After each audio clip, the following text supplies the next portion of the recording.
Line Hove Leander Mikkelsen. I'm 46 years old. I live in Berkeley, California, and I'm a professor of linguistics.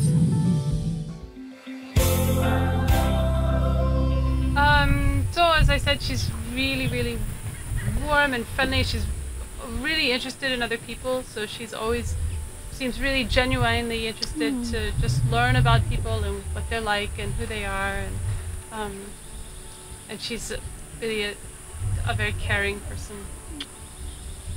and very smart. Capable. She is the most capable person I know. And that's in every aspect of life, and I found that out. So first I knew what a capable linguist she was, and documentary linguist who goes to remote places and work with people with a very different background and view of life and does incredibly good work and does it in a way that has integrity and purpose. But then I visited her and I realized she makes her own clothes, she cooks, she hunts, she does everything, and so she's just so capable. Yeah. Well, her name is Patience, so calling her Pattie is a nickname, and I could never call her Patience, so Pattie is my choice.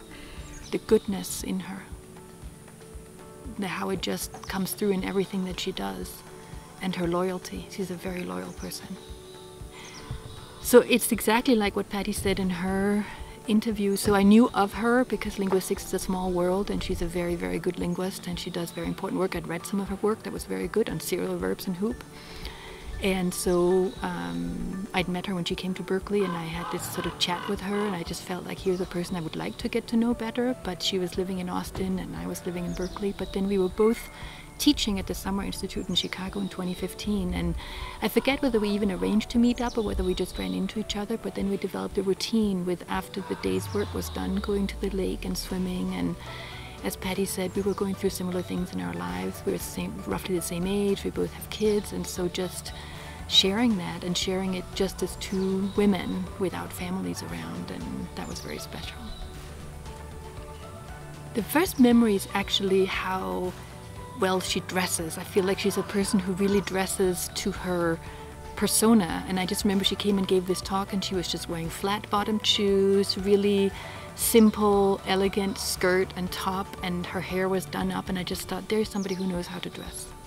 That she actually knows how to fire a gun and hunt for, not for survival, but for food, and how to care for the parts of an animal after it's been killed. Yeah.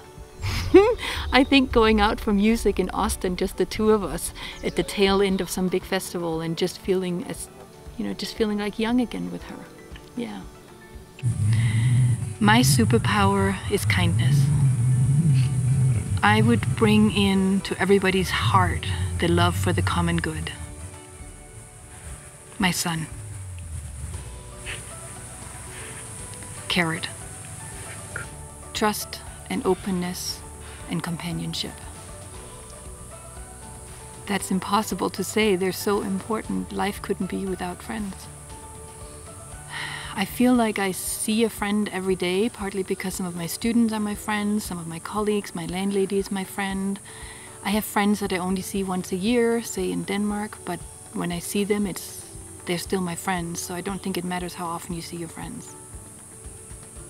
Yes, I think that if you're open to it, it's easy to become friends. Oh yes. I mean, of course they can be friends. Carly, who is Hawaiian, and she is a student and a writer and an educator, and she's living in Hawaii and in Berkeley, California. She's warm, she's sunshine, she's poetic.